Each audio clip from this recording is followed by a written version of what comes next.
Hey everyone, welcome to the Counsel of Trent podcast. I'm your host, Catholic Answers apologist and speaker, Trent Horn. Joining me today is Jon Steingard. He is the former frontman for Hawk Nelson. You made a big splash, if you will, back in 2020. I'm reading here, this is an article at Today Magazine, today.com. How Christian singer's life has changed since revealing he no longer believes in God. Right. So we'll talk about the evolution of your belief up to that point, and even after that point. But I'm super excited you're here because we're actually recording in the studio we use to record for our School of Apologetics here in Oceanside, California. And so we were talking, and I said, hey, we should have a dialogue. I'd love to hear your story and talk about the issues that are raised. And then when I found out where you live, I realized you live like 5 minutes from the studio. I probably could have walked here. Yeah. So it's quite convenient for me. And so this is helpful because I live in the Dallas-Fort Worth area now, but I happen to be here filming a course. And so it just works out well. Yeah. I'm super excited you're here. Thanks for having me. I love these conversations. I always feel like I walk away learning something, and I've seen your work online. And so I know I'm going to walk away learning some stuff here today too. So. No, I'm excited about that. So let's fill some of our listeners in who may not be as familiar with you. Can you share with them a little bit of your background and how that led up to your music career and then your faith journey? Sure, yeah. So I'm Canadian originally. I grew up in a couple of different small towns in Canada.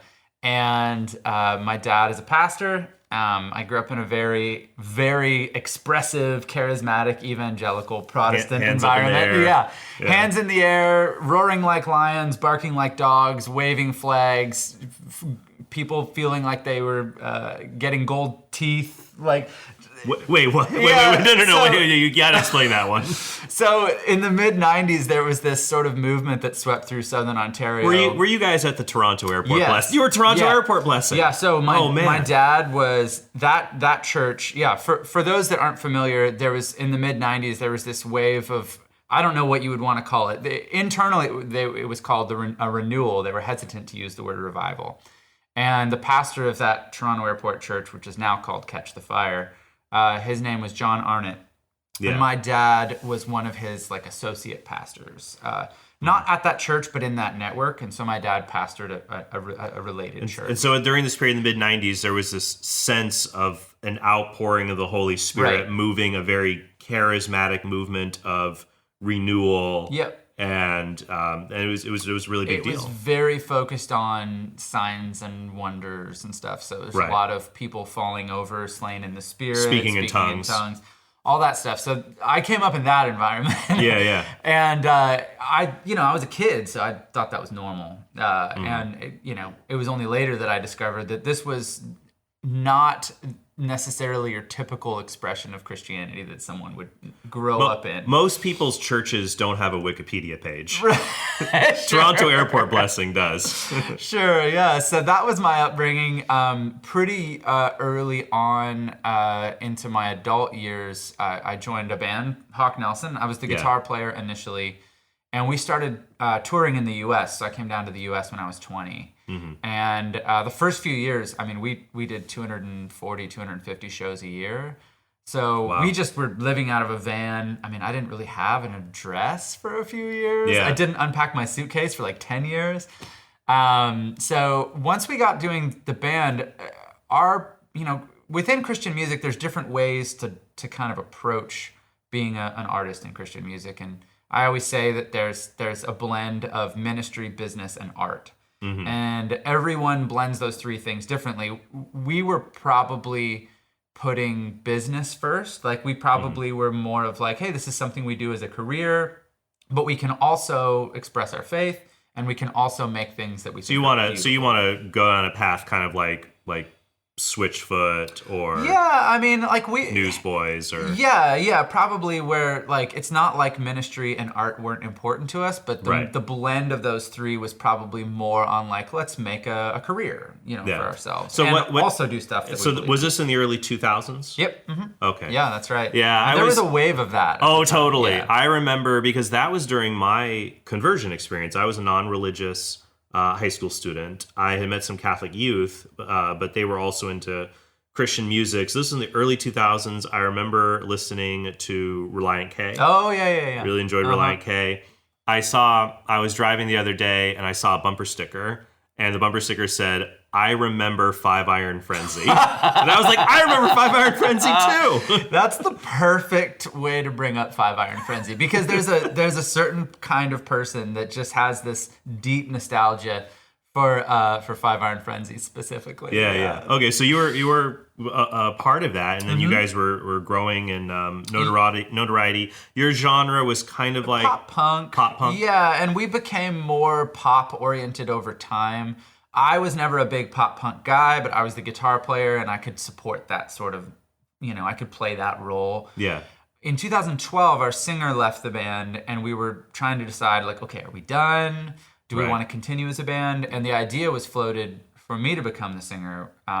And so we tried that out. Yeah.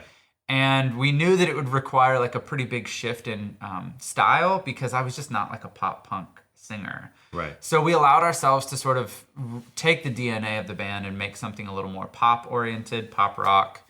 And I became the main songwriter as well. So that for me started a journey of a couple of things, like learning how to be a frontman and a showman, learning how to be a better songwriter. And then it got me in this mindset of constantly looking for material to write about. Because what you're writing about is our themes. It's not strict praise and worship, but it's themes that are informed by Christian thinking. Yeah, I mean, that's really even well like said. like 5 Iron Frenzy or Reliant K, these other groups, they'll sing about, going to the Sadie Hawkins dance or whatnot, but they'll have it's informed by their Christian worldview. And I guess there's this thought, you grow up in church thinking, I don't have to do hymns and praise and worship all the time. I can be a Christian musician who doesn't sing about Jesus 24/7. Right. Yeah. And I actually felt like I was drawn to go in a direction where I wanted to be more expressive about our faith. Interesting. Because I saw this dynamic happening where when we started, there was this real sense that there was this cultural dynamic in North American Christianity, where there was this sense of like a stark contrast between what's Christian and what's secular. Interesting. And you saw that in the music. So there was this movement where parents didn't want their kids listening to any secular music, and so there was Christian versions of everything, right? Right. So we were like a Christian Blink-182 or a Christian Good Charlotte. Yeah. But that dynamic changed over time in a way that I think was healthy. Parents were less like black and white about it, and more like, hey, what are the lyrics of this artist, regardless of whether they're in Christian music or not? Like, right. Is it good for you? Right. What's the message? And I agree that creates a weird, stunted kind of bubble for people. Yeah. To think like, I only want you exposed to people who espouse Christian values, or that's who these people are. I would agree with you. I would judge it by the content. There are some Christians whose content I'm like, oh, this is just dreadful. I don't want my children to learn lyrics. Some of the stuff we were making, I remember having this experience. Like, we played at a church that insisted on putting the lyrics up on the screen for every song, even if you weren't like a praise band. Oh, wow. They wanted the lyrics on the screen. And I remember, and so there was TVs facing the crowd, but then there was also a TV facing the stage. And we played this song called Bring 'Em Out, which we wrote for a Rene Russo movie. Yeah. That we actually got to, that's a whole other story, but that was a cool experience. But we wrote this song, and it was just it was meaningless. Oh, it was meaningless lyrics, it was a party song in a movie. And so I remember playing the song and seeing the lyrics on the screen at the back of the room and being like, so ashamed. Staring back at you. I remember being like, this is brutal. So I was really motivated to write stuff that was more meaningful, because I really thought that people were becoming more and more specific about what they wanted from Christian music, that they wanted things that were expressing their faith and lifting them up in the course of their normal life. And I imagined people turning on Christian radio, and what are the situations that they're in life? Right. How can we encourage them? And that's probably gonna require us being a little bit more explicit. And so I wanted to explicit as far as our faith, not explicitly. But actually, what's interesting is that sometimes I'm going to step out of the safe zone and I'm going to sing or perform about a topic that can be difficult. What about when you struggle with faith, or things that you struggle with? That's what I wanted to write about. Okay, so you're going in this process of you're wanting to go deeper, but then eventually something happens, and usually it's small things that start to add up. Yeah. Where does the road start to diverge? Yeah, I started to notice that my gut instincts were taking me in a different direction than the culture that I was a part of, just on certain issues. So, one of the first ones I can put my finger on was when the Supreme Court passed same-sex marriage. Interesting. When they legalized same-sex marriage, I remember in my gut, my first instinct was that was a good thing. I didn't have a ton of gay friends, but I knew a few. We had a few friends that were close to us that were in long-term relationships and wanted to get married. And this was a big deal for them that they could do that. And I remember, like, in my gut feeling like that's a good thing that we're evolving to allow people to love who they want to love. So it wasn't just a legal situation. You also thought the sexual behavior itself, you didn't see anything wrong with it, or probably. Well, I was wrestling with it, if I'm honest. Sure. You're raised one way to believe, and I get how I think that happens for a lot of people is that you're raised in one view, like this behavior is wrong, this is bad, this is sinful. Okay, then you meet people who engage in this behavior. And they oftentimes seem to be quite congenial, amicable, amiable. I'm throwing out all my thesaurus words here. They seem like nice, decent, good people, and it creates like a kind of cognitive dissonance. Becomes difficult. Yeah, it became difficult for me to say that I am not for these people. Okay. And I know that people that disagree with my stance on LGBTQ plus issues, I'm not I know they wouldn't want to say that they're not for those people as people. Right. But I started to feel like I was on the wrong side of that issue. So that's just, that wasn't the whole thing for me. That was just one thing that I can pinpoint. Because there's people that still identify as Christian, but... that are affirming. Right. So there's the language of affirming, people like Matthew Vines, for example, and I had a conversation with Brandon Robertson, I believe is his name. He's a local. Oh, Brandon! I know Brandon. Yeah, he's a local pastor here. We had a conversation about whether homosexuality is a sin or not. Yeah. And so there are Christians who believe that it is, the more traditional view. Those a more newer view saying that it isn't, and then they have different views about what the Bible means in relation to that. Yeah, because it kind of leads to the question of like, what do you think about the Bible? That's right. Yeah. Because then for you, it's like, well, because then you'd have two options. If you think that there's nothing immoral about homosexuality and you're raised in a Bible Christian home, you would have to look at the Bible. You really have two options. You could say, well, either maybe the Bible doesn't really say it's wrong, right? Which is like Matthew Vines' argument, or the Bible does say it's wrong, but the Bible is just wrong on this. Yeah. So those are like the two different ways you could go. Yeah, and there's nuances even within those options too. I mean, you could say that those were cultural perspectives at the time. You could make that argument. Or it's not binding now. Right. Yeah, the same way that, most Christians don't honor the Sabbath the way that that it would stipulate for the right. So then the discussion would be understanding, well, what does the Bible teach, and what authority, I guess, do we use to determine that, right? Because ultimately we're going to interpret it. But it's interesting. It's like we almost take outside sources of authority to help us to interpret the Bible. It's like for me, for example, during my conversion experience, I was completely convinced that the theory of evolution is true. The Earth is about 4.54 billion years old. So any interpretation that the Earth is only 10,000 years old, I just can't buy into that. I feel like maybe some people do that with the issue of homosexuality. It's like, well, there's some other authority telling me that it's not immoral, so then I kind of look at the Bible in that light. Yeah, and also it kind of brings up the question of like, what do you mean by immoral? Sure. Right? Because then you get into questions of like, what do we believe morality is? So you get into like meta ethics, and then like in most of these conversations, people aren't thinking about it on that level, right? And so sometimes we end up speaking past each other because like I have an idea of what I think morality is. Sure. And And if I don't think about it all that deeply, I might just assume that everyone has that same idea. And then we're arguing past each other because our fundamental belief of morality might not be the same. And I think what's important when we talk about, especially if moral issues start our catalyst for thinking about our faith, it's very important to figure out, okay, what are my overarching principles? Yeah. It's like, all right, well, I know where do I get them? This is right and this is wrong. It's like we agree sexual relations between a married man and woman are good. We might disagree about 2 men or 2 women. But it seems, well, I'll give you an example. Like I was at a school in the Midwest. I was giving a talk on the issue of marriage. And this was before the Supreme Court. So this is when things were being really debated. It's back in like 2014. And I had a group of students. It was at a public university. And so there were a group of atheists wearing matching shirts for their club sitting in the front row. And I gave my talk. And during the Q&A, none of them came up and I asked them later, why didn't you ask any questions? They said, we thought you were just going to talk from the Bible. And you never cited the Bible in your arguments about this issue. And so they were kind of taken aback. And I remember one of the guys, he's saying, why do you think this is wrong?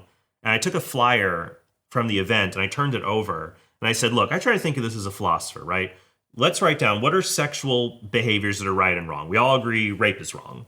Married sex is right. Homosexuality, incest, other kinds of sexual behavior. We wrote them all down. And I said, what we have to do, I'm trying to draw a fence around the ones that are good and then the ones that are bad. And I got to figure out what determines the fence. Yeah. So I think that it's good to prompt people.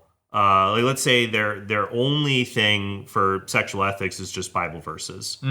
That they might actually still have the same fence, just like for different reasons if they take a step back. But let's say, okay, so that starts the journey, but then it continues more with doubts about God. I think if it had just been that, I think I don't know where that would have gone. But things started to kind of grow for me. Yeah. I did right around when I became a father.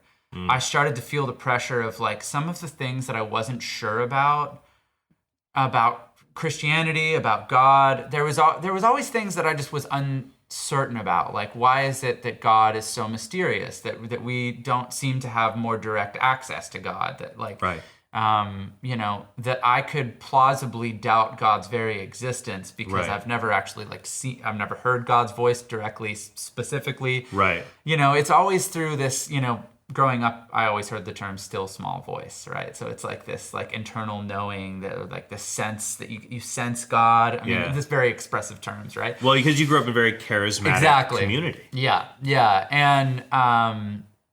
And so I had questions and doubts, but they didn't crystallize until I became a father, and I felt like, oh man, now I'm responsible for teaching this little human being about the world. Isn't it weird though? Before that, people might have said that you helped to form the faith of millions of people by giving them inspirational themes and music, but it becomes a lot different when there's some single person in your custody. Charge. Yeah, it really, the importance of it came home for me then. And right around that same time, I had been getting into film work, and I did a documentary in Uganda on this people group called the Batwa, who they're an endangered people group. They're an indigenous people group to southwestern Uganda. Yeah, and they have experienced I could talk for hours just about them, but incredible hardship, suffering, discrimination. The average, most of the Botwan children don't make it to the age of 5. Yeah, that's one of the few places, like historically throughout history, child mortality has been about 50%. About half of children don't make it to the age of 5. And in parts of sub-Saharan Africa and rural, like Afghanistan, are the few places where we still have them. It's still a big problem. Yeah. And I had just never... you see videos and photos, of these kinds of things, but being there was totally different for me. And I had also, like I said, just become a dad myself. And so I'm seeing these kids suffering. And I remember vividly having this moment where it got cold in the evening one night, and I saw a 4-year-old putting a sweater on a 2-year-old and realizing that 4-year-old was basically parenting that 2-year-old because they had no one else. Right. And it broke me. Like even right now, it's like hard for me to hold it together. Yeah. Because I saw my own kids and I'm like, my kids just happen to be born in San Diego to a, like a middle class family that can take care of them. These kids, the lottery of birth. Yeah, like these kids, they're born here. This is just, they didn't choose to be in this situation. They didn't do anything to deserve a different situation than my kids did. Why does God let bad things happen to good people? So this is where it led me. I remember sitting there and going like, because I grew up believing in a God that intervenes on behalf of humanity, that God shows up, that God is active, that he's not sitting back and, just watching life play out. He's involved. Mm-hmm. And so I see this situation in Uganda, and I was just like, my belief, the type of God I grew up believing in and what I'm seeing in front of me right now, they don't fit together. So it sounds like the things that really challenged you believe in God, it sounds like they challenged more God's goodness. That was the beginning, at first. The question, okay, so the question, because when I think about these two issues, counting as evidence against God, that he does not seem as obvious to some people. Yeah. I think for some people, you would probably know people, God is very obvious to them. Yeah, for sure. But for others, why isn't he more obvious to more people? And then number two, why do these bad things happen? You know what's interesting, actually, the phrase, it's interesting we don't say, why do bad things happen to people? We say, why do bad things happen to good people? As if we deep down, it would be okay if bad people suffered. Yeah, so I sort of reject that dichotomy too. Okay. Because, I bring it up good people versus bad people is a problematic, because then how do you determine good? What makes a person good? What makes a person bad? Like, those are not easy questions to answer. I don't know. I think a lot of people, if you were to ask them, can you think of a bad person? They could easily think of serial killers like John Wayne Gacy, Hitler, Stalin, even people they know in their own lives. I think I do. This is curious to me. I'm happy to push back on that. Go ahead. Okay, so do you think Hitler's mom thinks that Hitler's a bad person? Or do you think that Hitler's mom would think that he's tragically shaped by events in his life and it's not as much his fault? I think if I were Hitler's dad, I would be profoundly disappointed. I would be profoundly, I would say that, and this is interesting when we have kids, right? Like I have a 6-year-old, 4-year-old, and 1-year-old. You have kids around the same age. Yeah. And that it's interesting, especially when they get into their elementary years, it's when they're babies, they can do no wrong, right? My kids can do wrong. Well, I mean, like when they're an infant, it's like they give you that grin even when they poop all over the place, and they get away with everything when they're 6 months old, 12 months old. But then when they hit like 6 or 7, it's like you get that first sense of, why did you say that to that little child? Yeah. And you can experience that profound disappointment, and you see they have developed their own agency. That you give them all you give them all the foundation you can. But they still have the choice to run with it or not. Yeah, my kids are 3 and 4, and already I see they have their own personalities, their own ways of thinking about things. I try to guide them as best I can, but they're already their own people. But then it seems to me that that I can make a judgment whether they've done something good, done something not as good, or done something really wrong or bad. And my love for them might bias me a little bit. Yeah. But at the end of the day, I hope I could step out of the bias and see, okay, you've either met the standard that God, that natural law itself is presented for you, or you've fallen far short of it. I just think it's easier to categorize behavior as good and bad versus a person as good and bad. Because how do you we could have another discussion on how you categorize behavior, because that's interesting too. But as far as like a person, how do you... So do you just add up how many good acts someone does in their life versus how many bad, and then tally it up and see which one there's more of? And where's the cutoff? Is it 60-40? Is it 50? Yeah. This is what I'm getting at on determining what makes someone a good person or a bad person. Well, I would say whether someone's a good person or a bad person would relate to their present disposition towards good or evil. Because you could have someone who is a very awful person through most of their life, who has an awakening, who has a conversion, realize I've been horrible and awful. I have to repent of this. I have to make up for the damage that I did. And so that person at that moment, I would say they're a good person. Now they've done horrible things they might have to live with. Yeah. But we would ask, like when we look at someone's virtues, to me, like a good person is someone who, when there's a decision to do right or wrong, they naturally choose right. It's like as a musician, right? What makes someone a good musician or a bad musician? It's like you can know somebody could pick up a guitar and they could just riff, and it's just like it's under their fingers how all the notes are supposed to go together. Okay. And I see where you're getting at. And and you might think like, look, you look at their whole life, they might have been just terrible. Like, but they practice over and over, and they've been bad for a long time, but now they've got it. And then a bad musician, they don't know where all the notes are supposed to go. They can't. It might sound good to them, but they're tone deaf. So just to rephrase the way you're sort of thinking about it, it's almost as if patterns of moral behavior become ingrained, and then you would call that person a good person. Yeah, or we would call them a virtuous person. Someone who seeks I think virtue. I'd be more comfortable with the term virtuous person. Sure. Yeah. Yeah, and that's what we would strive. And so that's why I would say as a religious person, why I think God is so important is that because God is the good itself, he desires for us to grow in these virtues to mirror him. So some of them are going to be virtues that any person can be aware of. We classically call them the cardinal virtues. That would be prudence, knowing what's the best way to get to the good. Temperance, how to balance your life.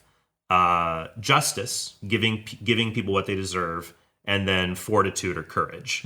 Because you could actually know all the right answers and the right moral answers, but still shrink away and not do the right thing when it's the moment. Right. And then the theological virtues would be faith, hope, and love that are distinctly informed by God. So let's because it seems here that you were shaken about God's goodness and seeing evil afflicting innocent people. Yeah. That God's not as present. And then that kind of moved you. At one point, I see in this article, you had said that you no longer believe in God. That might not be the case as strong today. Yeah, I think so. What encouraged you to go public about this? Because that's what we're talking about. Also, because it'd be really easy to just not say anything and just let the good times roll. Well, and it was weighing on me really heavily. I went through a period, before I said anything publicly, I spent probably a year and a half really reading, trying to expose myself to perspectives I hadn't, experienced before. I didn't grow up in a particular, like my dad is he has a PhD, he's very educated, but his perspective is very specific. And so I don't feel like I really, coming up in the circles I came up with, I didn't learn a lot about theology necessarily. Yeah, so what were these other things you were exposing yourself to? Well, I was studying issues sort of one by one. So I was really obsessed with heaven and hell for a while. I was really interested in evolution, common descent, and those kinds of things for a period. What are some other things? The composition, the authorship and the composition of the New Testament, and then later the Old Testament. I went backwards there. So you probably grew up with more of a conservative or fundamentalist view on those questions. Inerrancy, for sure, yeah. And I don't think at the time growing up, I didn't understand the differences between like inerrancy and infallibility and those things. But I just knew like this is the Word of God and that's it. Okay. And it began to occur to me that like there's a lot of different interpretations out there. And the more I learned, the more I realized that almost no Christian doctrine is completely universally agreed upon. Like even saying something like Jesus died for your sins, that's a pretty widely accepted phrase, but it's referencing substitutionary or atonement. Well, I think I would say nearly all Christians. It's always hard because someone can call themselves a Christian and they could have a wackadoodle view. Sure. They could believe Jesus is an alien or something like that. Yeah. But I would say of the standard denominations, the larger denominations, I would say they would all agree with the basics of like the Apostles' Creed. But you're right, what the terms mean Like, what is the meaning of the atonement? What is the meaning of these things? Right. And that's where you grew up in a home that more, hey, here's the basis this is of what we concrete believe. and simple. And then once I learned not so simple. more, it's like not so simple. And one of the things I started encountering when I studied like apologetics, for instance, is that within the sphere of apologetics, a lot of sort of apologetic speakers were willing to be nuanced, right? And so I have a friend, Sean McDowell, who's a great author and speaker, and he's become a friend over the last couple of years through this process. Yeah, an unlikely friend, but a good one. Yeah. And he uses the word confidence rather than certainty very often. So we had this conversation one time where, I think I thought that he was certain about something, and he goes, "Well, I'm confident." And the reason why I say confident is he would say that I don't have 100% certainty on this issue, but from everything that I see, I have confidence that this is true about God. Okay, yeah, and I would say that this is helpful for people to learn and grow to understand what they're going to do.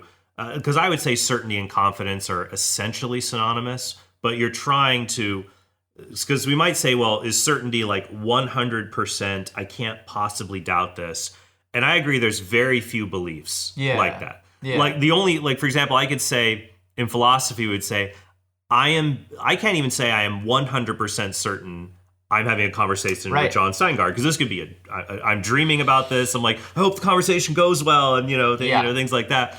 But I could say 100% confident, I am being appeared to Jon Steingardly. Would be in a sense. I definitely cannot doubt I'm experiencing something. Or you're having an experience right now. I cannot doubt I'm having an experience, that I am thinking about something, that I exist. And then I think that, so there's certain levels of certainty that are like, I couldn't doubt it without being a crazy person, or I am just basically certain. Like, I could doubt the world is real, it might be the Matrix, but I'm certain. I'm certain the world's real. At some point, you have to make a decision to go like, okay, I have to live my life. Right. And then I think down the line, there's even somewhere more doubts could creep in, and I would call it moral certainty. Yeah. In that I can act and I'm not doing anything wrong in acting, even if there are some doubts along the way. So you going through, so then let's talk about, can we talk about your decision to go public about this and what kind of, where it went from there? Yeah, so, I mean, I had wrestled with this stuff privately for a while. I had gotten to a point, I remember where I was when I first had the thought, what if God's not real?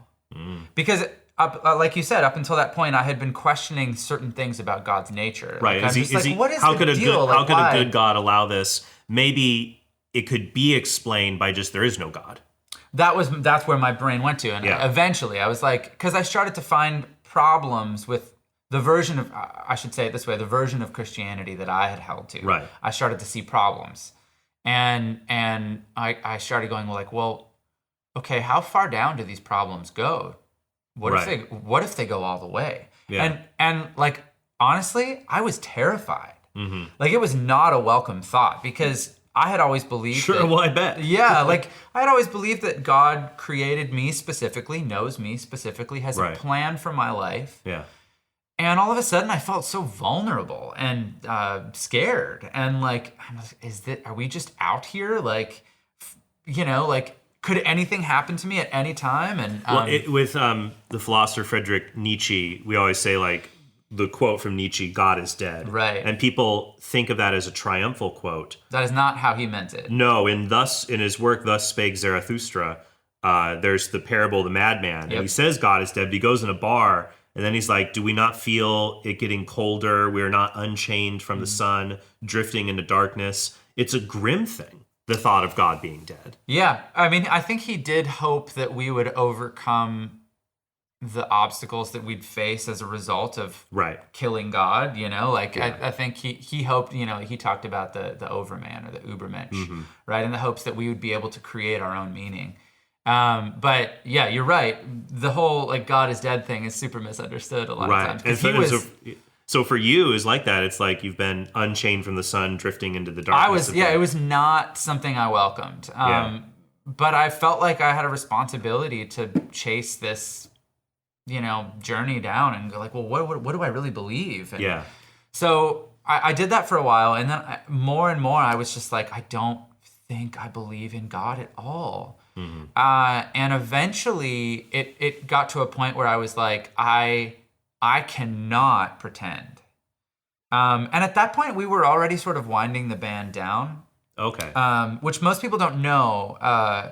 I think a lot of people think the band ended when I said, "Hey, I don't believe in God." Right. But we were already sort of winding the band down because we'd been a band for 15 years. A bunch of us were starting to have kids, and we're really questioning whether we wanted to tour that much when we had kids. And so I was going into film work and doing more of that, and that was already in play. But even the small number of things that we were still doing as a band, I felt really uncomfortable. Sure. Because I was just like, I do not want to be faking this. I do not want, I don't want to be out here singing songs about God's goodness if I don't think he's there. Like, I just don't want to fake it. So because I had been so public about faith for so long, it felt really incongruent to not say anything. Mm-hmm. I felt like I had a responsibility to be honest. And so, so it was during the thick of the pandemic where I think probably life felt so chaotic anyways. We were buying a house. It was, I think you announced, I think it was like May 2020. Yeah. I remember it hit the news media more like in the fall. I read articles about it. But that was right when after it was in the midst of it. You guys aren't really doing any shows anyways. Yeah, well, and I think it was when my wife signed off on it being public. That's when that's what sort of surprised me. Now, does she share these views, or her views different than yours? Her journey has mirrored mine significantly. Like, we've been really on the same page most of the time. She might be 6 or 8 months behind me in sort of the way that she's processing it. And the specific issues that matter most to her are different than me. But our journeys have been very, very similar. And luckily that didn't put a wedge between us, which is... Yeah, sure. Okay, so this is where you come out. You say this. It's announced kind of more. He no longer believes in God, makes a big, big impact out in social media and things like that. And yet when we were talking, you may not have as strong a view on that. I want to hear your thoughts on that, because like I would think, for example, like if I thought of an analogy, like I imagine like an orphan who might say, I'm in this situation. I couldn't possibly have parents if I've ended up in this terrible situation. There's no way. If I had parents who love me, clearly I do not have a mother and father of any kind at all. Like I would step in and say, like the other orphan might say to him, well, I mean, you might doubt whether your mother or father were good people or maybe something weird happened. But it would seem like you had parents, otherwise how could you exist if you didn't have parents? Yeah. Like, so for me, when I hear the concerns about God's goodness, that's one part of the puzzle. But then it's like, how am I even here to be doubting it at all? You know, that's a good question. So, so now, what are I guess your thoughts on like theism? Then we could always talk about Christianity. Yeah. So I mean, at that point, I think I was still looking at things through the lens of like, is what I believed true or is it false? Sure. And I definitely think that image of God that I had that I had grown up with, like I definitely still don't believe in that God. The particular kind of God in charismatic evangelical Christianity. And I think there's things about that God that you would actually probably agree with me on. Yeah, well, what's interesting about that, especially when we're talking about hiddenness, like why isn't God more obvious? Yeah. It's kind of funny. I wonder, like, if I took my feelings of God, how I felt God in my life, and I gave them to you, would you think God was still hidden? Because for me, it's not warm fuzzies really at all. I've been public about this, that I'm jealous. Like, I make fun, but like I get jealous when people are like this. I don't. It's way more cerebral. Yeah. Although, so part of like I get jealous, like, oh, I wish I could just have like that feeling like God's just right here and I know it. But at the same time, I'm like, then you wouldn't be you. I would be. There's that sounds like a philosophical, perfect some essence of philosophy right there. Yeah, I wouldn't be who I am, and I feel like I would be stuck to the vicissitudes of going to and fro from like emotions. Yeah. Because what if suddenly... And you probably wouldn't use the word vicissitude. Right. Maybe I'm just nervous with you and I just throw out my thesaurus. No, you're great. My wife sometimes says to me, Trent, don't use a word like that. It's pretentious. I'm like, I'm not trying to. Yeah. It's just like, it's funny, when I was growing up, I was terrible at math. Like, I just could not get math. But like the verbal on the SATs like saved me to get into college and stuff like that. What I mean is that if it was more emotional, maybe I would not have as a firm foundation for believing that God exists, that Jesus rose from the dead, that he established a church. Because when I think about like the feelings and the emotion that come in, though I do think that it is important. I'm always just careful, like the prophet Jeremiah said, the heart is a wicked thing, who can know it? Like sometimes our feelings, they can lead us astray on things. But it sounds like you went out and you're like looking at arguments, looking at evidence. Now you're broadening your horizons. And though at this point you brought up earlier about the God, it's kind of funny. It's like, that might be a God I wouldn't agree with either on theology. And so for me, like if I meet someone who says I'm not a Christian anymore, or I don't believe in God, I guess one thing I try to do is, all right, those are two different questions. Right, they're two different questions. I remember I met someone once who said, well, I'm an atheist because I read the Bible and St. Paul is sexist.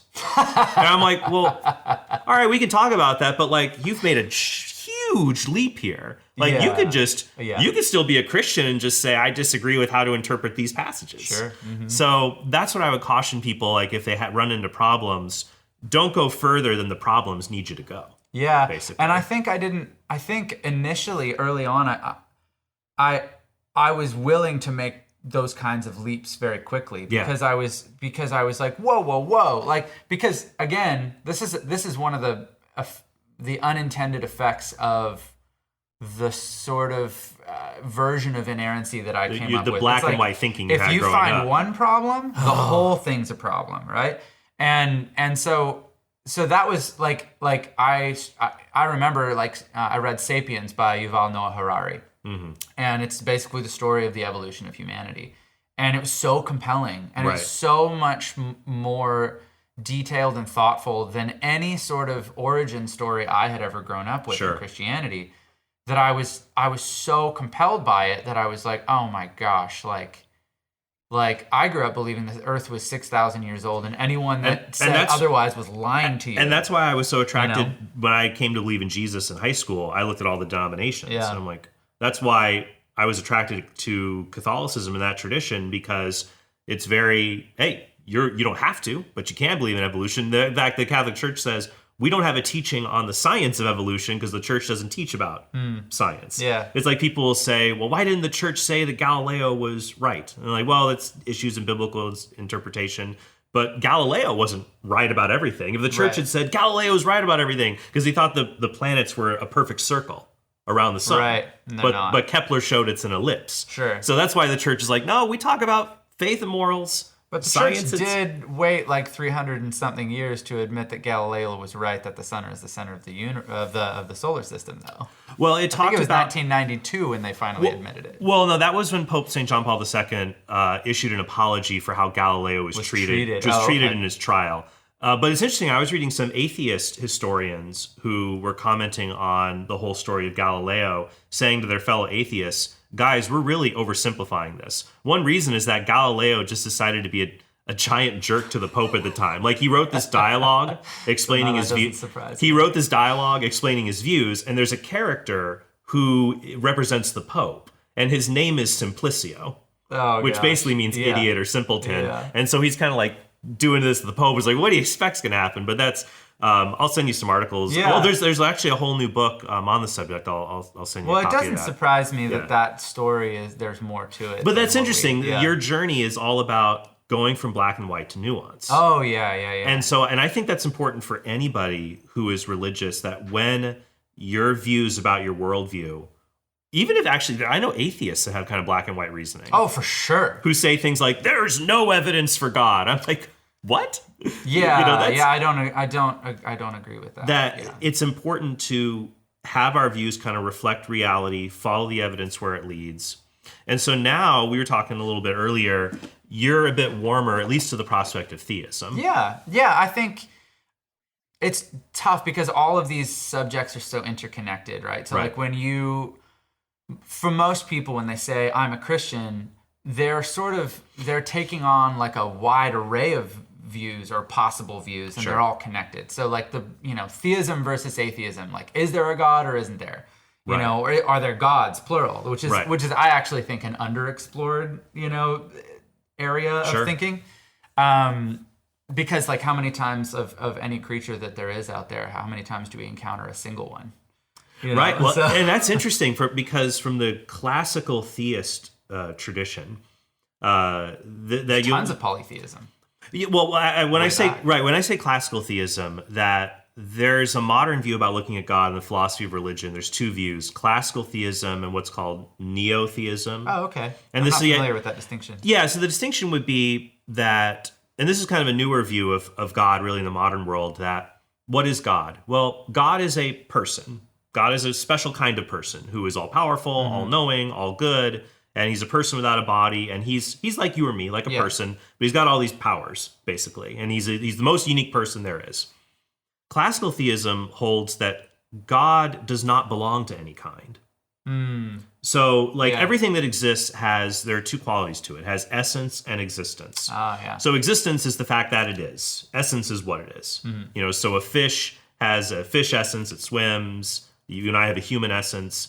But the essence of something doesn't tell us about its existence. So we could talk, what's the essence of a unicorn? Yeah. It's got like the big horn, and some traditions has magical powers. It doesn't tell us if there is a unicorn. Yeah. Or a black swan. When I was in Australia, I saw a black swan. And for a long time, people thought there were no such things like that. But the classical theist view would hold that God's essence and his existence, they're not distinct. His essence is his essence, that everything that exists, there's a gap between what it is and that it is. God is different from every single thing in the universe, everything else, because there's no gap.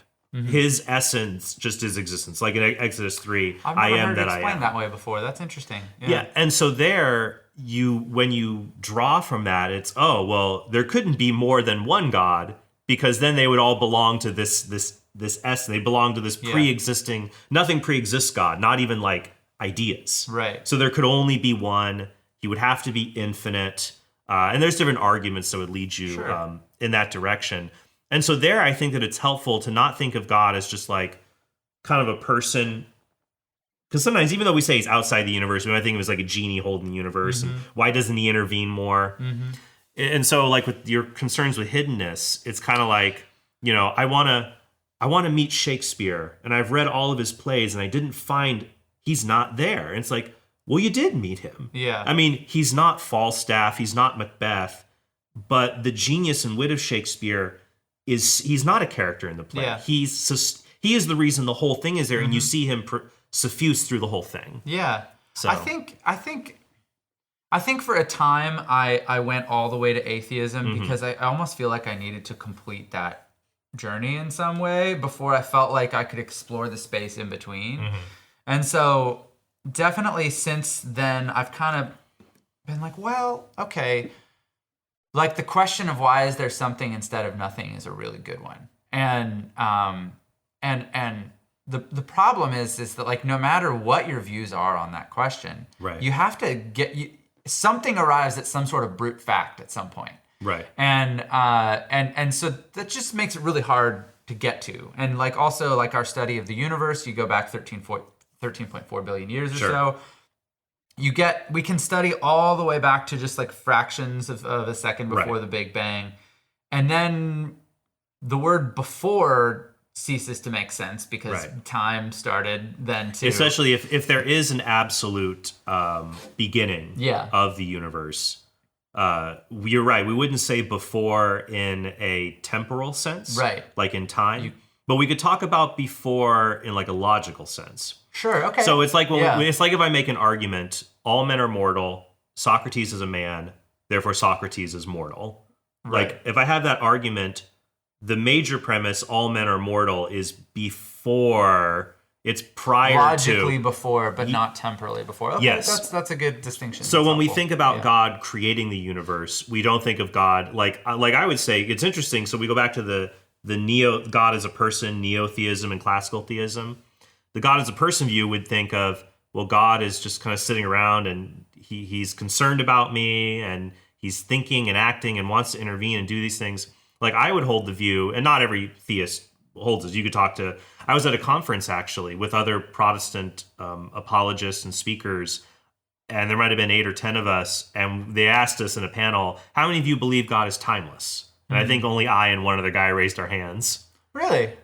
Yeah, more of them had the view God he is temporal. I would think that would be a minority view.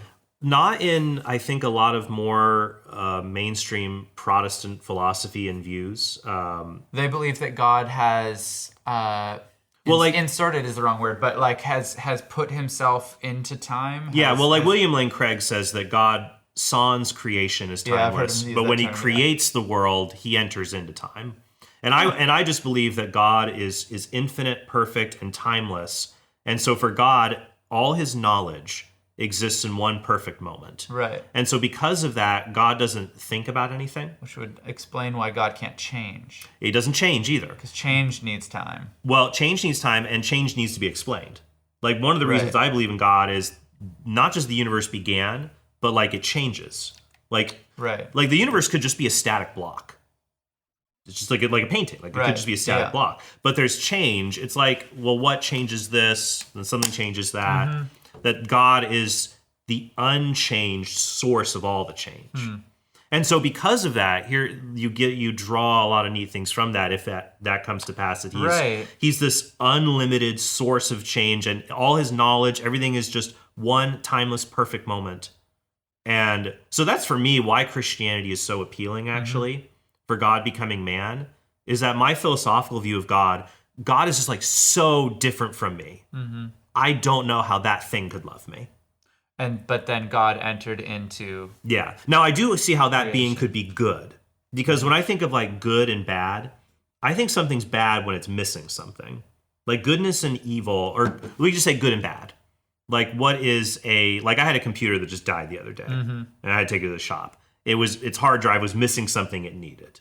You think like a bad... Like there's two kinds of bad musicians. There's the one that...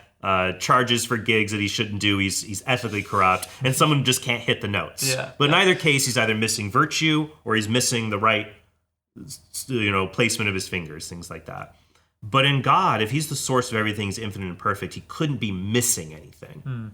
And so he would be good, at least in the non-moral sense. Mm-hmm. And for me, the moral sense would follow. Yeah. So in thinking about who God is, I don't hold the view that he's just a person like you or me. He is goodness. Yeah. He is being. But for me, then, even though I can see that he's all perfect and good, the incarnation of Jesus Christ draws it all around for me. So you're more open to theism, but you might have...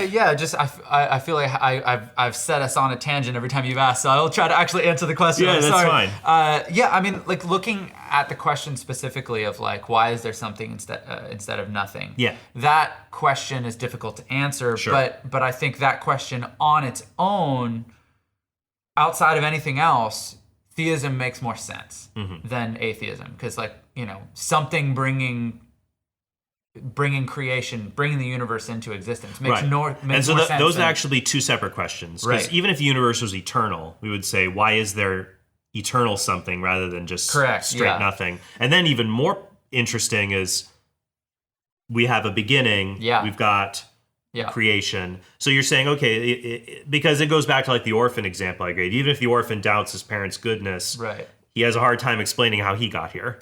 Without parents. So that's a really good example, because it illustrates why things change once you don't ask that question in isolation. So like in isolation, the orphan goes like, do I have parents somewhere?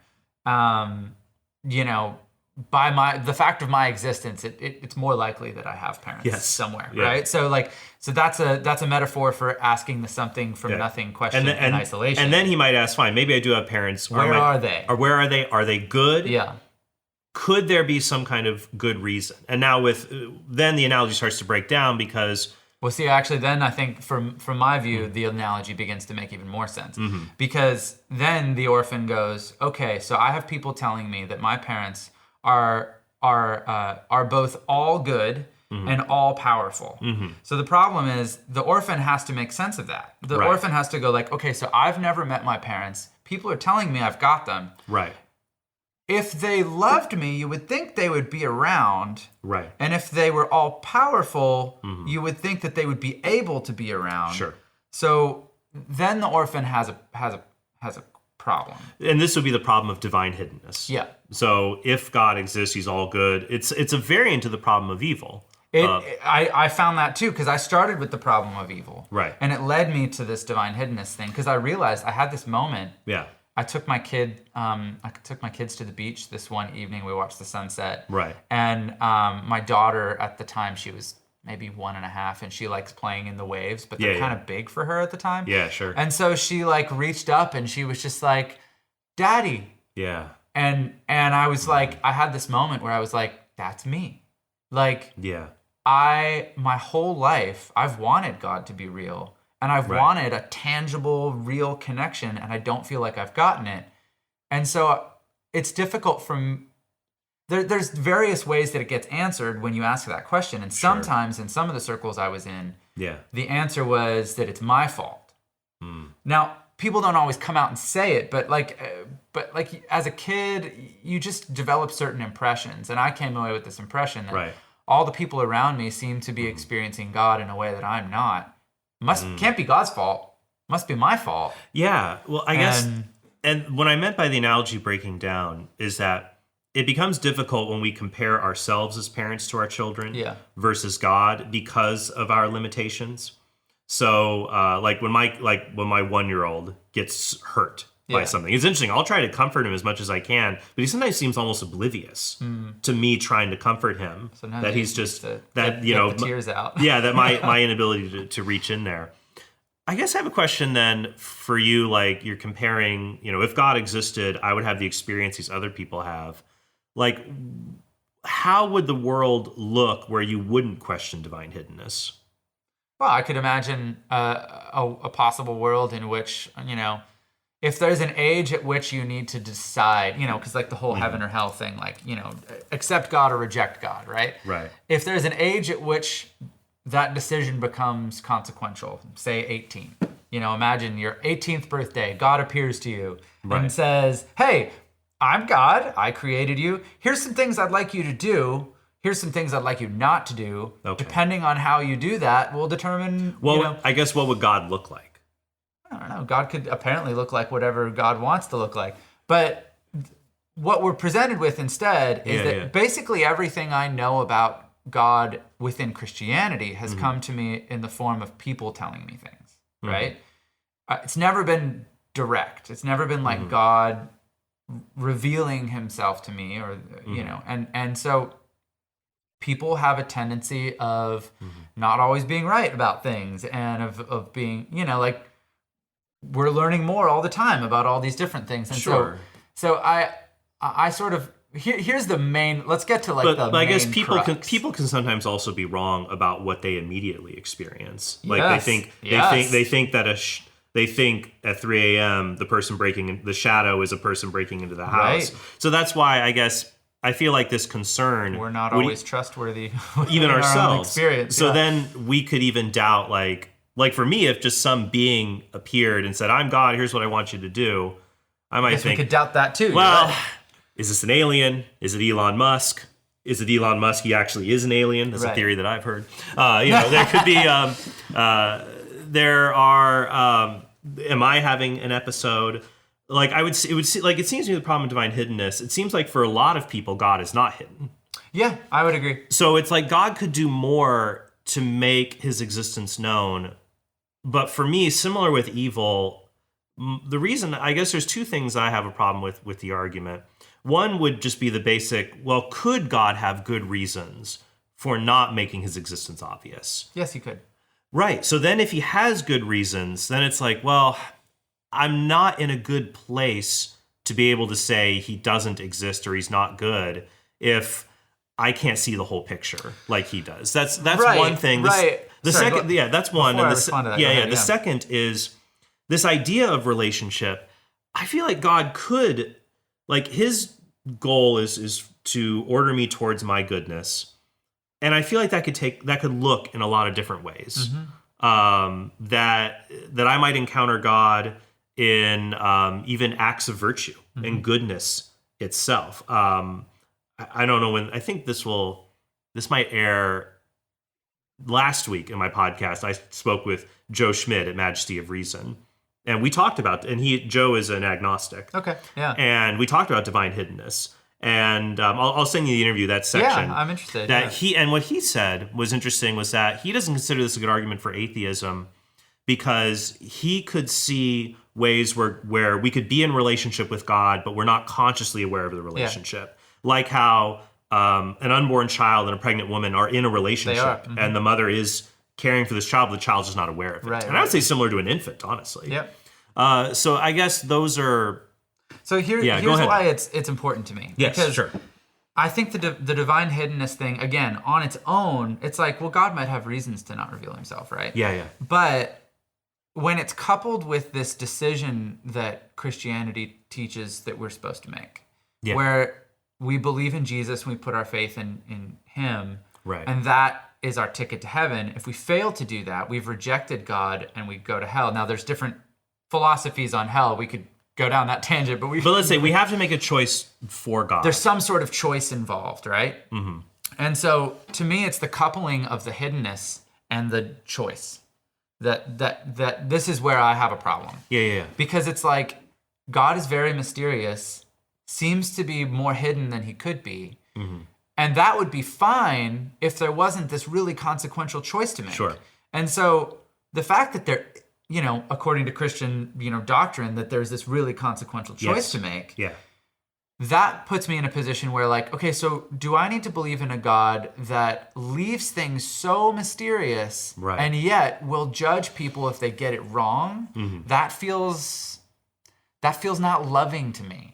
Right. So, and what I would say is that there's two ways out of that, as far as I'm concerned. You could prioritize one over the other. You could be a universalist. You could say God is real, and in the end, God will reconcile all things and all people into himself. And so that's one way you could reconcile the problem. The other is that you could deny that God's hidden, and you could say that he's certain. And, there's a third way, that God his judgment will be based on what people have been given. And so if people have what is called invincible ignorance, they have an ignorance of God because of something that they don't have control over. Maybe they were raised in the Soviet Union where there's state-mandated atheism, and it becomes difficult to know God. But even still, people might encounter God in conscience, in the moral law, in nature itself. And so I think somebody like me is going to be judged more than someone who has been given a lot, than someone who might be going off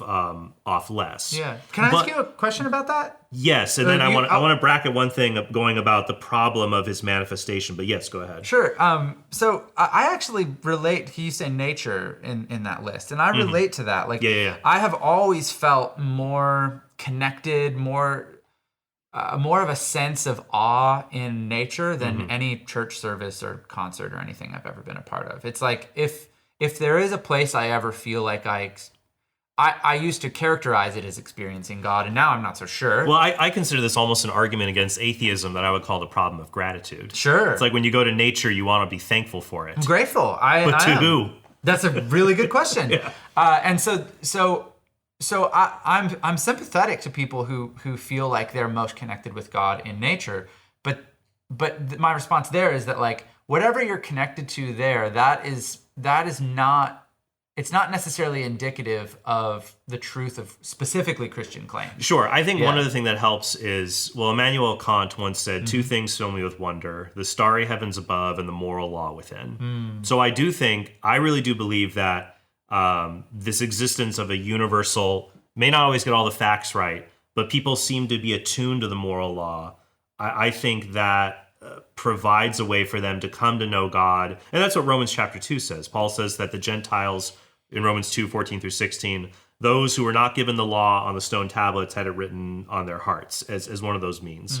But when I talked about the manifestation, like so for divine hiddenness, I agree. It's like, okay, we got this choice we got to make. It seems like God can make himself more well known and makes it easier to make the choice. My concern would be there's going to be trade-offs here. That as God makes himself more known, the ability to make the free choice might be hampered a little bit. So I would disagree with that, but I'll let you finish. Yeah. So, for example, like when I drive down the freeway and I see a cop car, I don't slow down because I want to be a good driver to other people, and I have this overwhelming moral duty I'm carrying out. I'm just, I don't want to get caught. Yeah. C.S. Lewis wrote about this. He wrote a whole article. I'll send it to you. I should just leave these actually, but I'm going to send you. I'll leave them as descriptions in the show description for people to read about C.S. Lewis's response to divine hiddenness. And one of them saying, well, you could doubt things, like we do doubt, whether our personal experiences come from God or us. So it seems like unless God makes it ridiculously overwhelming, like it's just the glorious golden beatific vision, here I am, everybody.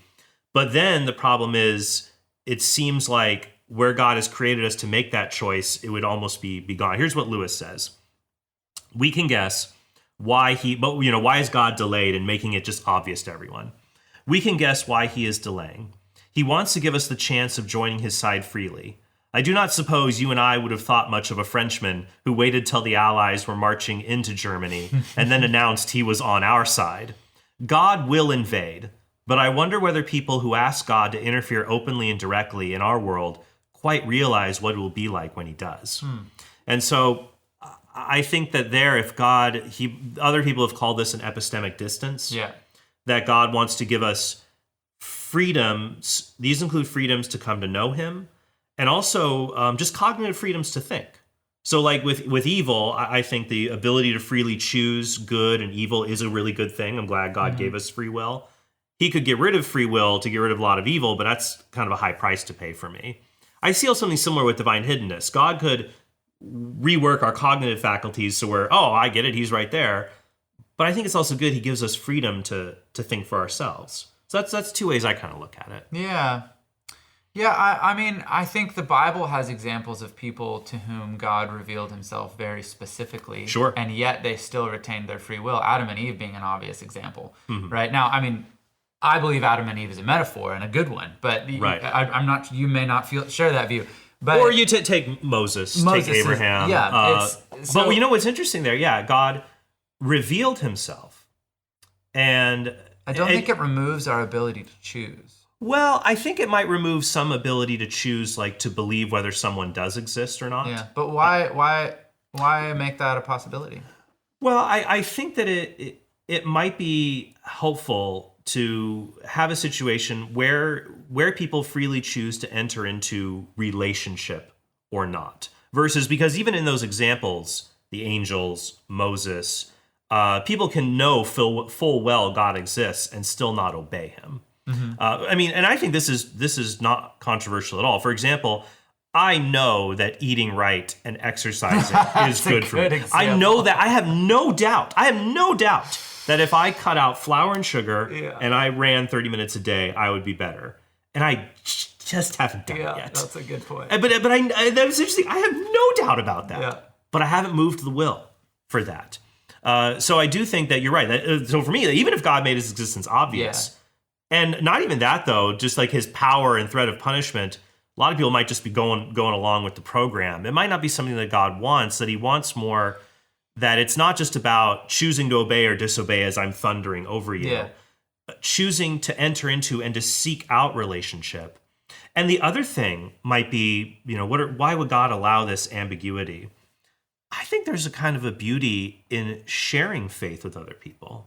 Like when I guide my children into coming to know God and to know who he is and what God wants from them and that God made them and he loves them, sharing it with them has been a real treat, which is something I would not have if God just kind of did it for me. Yeah. So I think I see the problems we wrestle with, and I think there's a difference between wrestling with a problem that bothers you and something that defeats belief. Like for me, like when you tell me about the Bantu people, Batwa? Oh, Batwa. Batwa people. Yeah.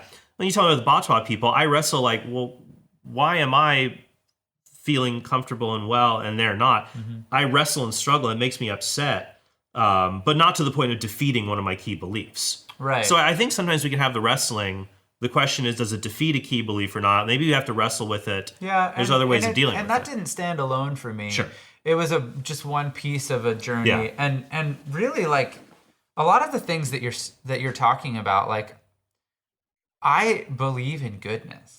You know, and I've been chasing it my whole life. Well, what would you say? What would you say goodness is? Well, I mean, getting back to like the basics of existence, right? Like, I'm pretty sure I'm here. Yeah. I have experiences. There's certainly experiences that feel a lot better than others for me. You know, pleasure and pain. But then there's also really rewarding experiences that might not be But I think what's interesting there is you would see there are pains I should prefer over certain pleasures. Well, okay, so that gets layered because you know, on a basic level, there's like just, you know, hedonistic pleasure and pain. But then so like you know, you talked about health as a good example. So right. Like, why do people go to the gym? So like the gym can be painful. It's not always fun, but you know there's a greater good that comes from it. So yes. So our sense of reason enters into this. Yeah. But, you know, I can see that I'm not the only human being, you know, around here. I mean, I know there's the problem of other minds, but like that aside, like it's reasonable to assume other people, you know, there's a bunch of people in this room right now that we're all living, having experiences. It's intuitive to me to believe that the things that make my life seem better to me, probably there's some similarities with other people. The more we live in community, the more that things that help you also help me. And there's this general sense of not just surviving, but thriving. Well, it's kind of a pragmatic approach to morality. Yeah. Well, and I mean, I suspect that this is how morality came about, because if you look at the animal kingdom, you know, non-human animals, animals, there's lots of examples of apparently moral behavior. Sure. That's not, we don't believe that, you know, like wolves that have an alpha male disagreement, you know, they're having a scuff up. One of them wins over the other and has every opportunity to rip the other male's throat out, but the other one submits. The alpha male, you know, they have these moral seeming behaviors that are just based on instinct. And I agree with you. What's interesting is this kind of goes, Lewis also brings up something like this about morality being an instinct. Yeah. And he says morality could not be an instinct any more than a song sheet could be the keys on a piano. Morality tells us just as the song sheet tells us which notes at which time, the morality tells us which instinct at which time, because we have instincts like fight or flight. Yeah. Sometimes fight is a good instinct. Sometimes it's a bad instinct. Flight can be good if, you know, you got to get help, and it can be cowardly if you need to stay and get the job done. So I would say that I agree with you that human beings, as they evolved over time, discovered certain behaviors that were useful and not useful. I think those behaviors existed before our articulations of reasoning about them. You know, like. But I also think that it doesn't follow from that morality is simply a product of evolution. That it could be that these are truths that exist prior. That's true. Even so, for example, I think that human beings evolved to get good at math. Like we didn't have all the mathematical truths at the beginning. You know, the very beginning with, you know, shepherds, they're counting. When sheep would enter a pen, they would stack rocks, and then when the sheep left, they would take the rocks back to let them know. That was very basic primitive counting. Then we developed more complex. In the Middle Ages, we discovered algebra from the Middle East, algebra. Yeah. You know, so and then calculus, and then you know, finally Cantor and set theory. Like we discovered more of these things, but they all the mathematical truths pre-existed. I see what everything. You're saying. So it's not like we found them. Well, and I think so for me then that's clearly true in a sense. But for morality, if the truths like you ought to do good, like especially they feel like a blaring command. You ought to do good and avoid evil. You even things that might benefit our survival, like euthanizing disabled children, which would benefit the herd. Right. But I would say we have a moral command. No, you must care and provide for the weakest among you. Like I would say, evolution. We stumbled across these moral truths, but they were articulated long before. Well, when the universe was created, and so for me, they're imperative quality of saying like you got to do this. Like nobody can make me do something unless they are a source of authority. Like an inorganic, inanimate object can't make me do anything. Yeah. But people can do that. That's why I see it, how I see it, kind of pointing to God a little bit more. Yeah, and I could see that. And again, I would almost even agree, depending on how we define God. Sure. There's the, definition of God as ground of being, which I think is really interesting. Like maybe not a person, Well, I would say that God, and this goes back to the classical theism, I would say God is not a person, but he has personal qualities. So God is not a mind. He is not an intellect, but he is... That's interesting, because I think a lot of people would say that God's a disembodied mind. Yes, that would be someone like Richard Swinburne and others. But I would say that God has intellect, will. He is the ground of being, and so God has moral concerns for us, for our good. He's not as an inanimate object, but he just is just so different from us. He's not like a person, but he does have these personal qualities like intellect, will, grasping truths, desiring certain goods for us. Before we wrap to a close, let's go to Christianity itself though. Because it's helpful to see the openness to theism and where the journey has taken you. And it seems like when you look at Christianity, for you, it's like Christianities. Oh, for sure. So it's more like you see a lot of these versions. Are there any that are more... What's what I'm looking for here? Enticing? Enticing or intelligible than others that you've been interested by. Well, this is going to sound like I'm pandering. But I actually, I think Catholicism is really interesting. Did you hear that, folks? No, but that's... Well, it's interesting that Graham Oppy, who is a well-known atheist, William Lane Craig calls him scary smart. Yeah. I was reading an article of his saying, if we're going to examine theologies, perhaps we ought to look at the theology of the Catholic Church, one of the most robust theologies in Christian history that he actually had. It was in a review to an article by J.P. Moreland. Okay. But even he, and my friends at Real A Theology have said similar things about Orthodoxy and Catholicism, about that. Why do you say that?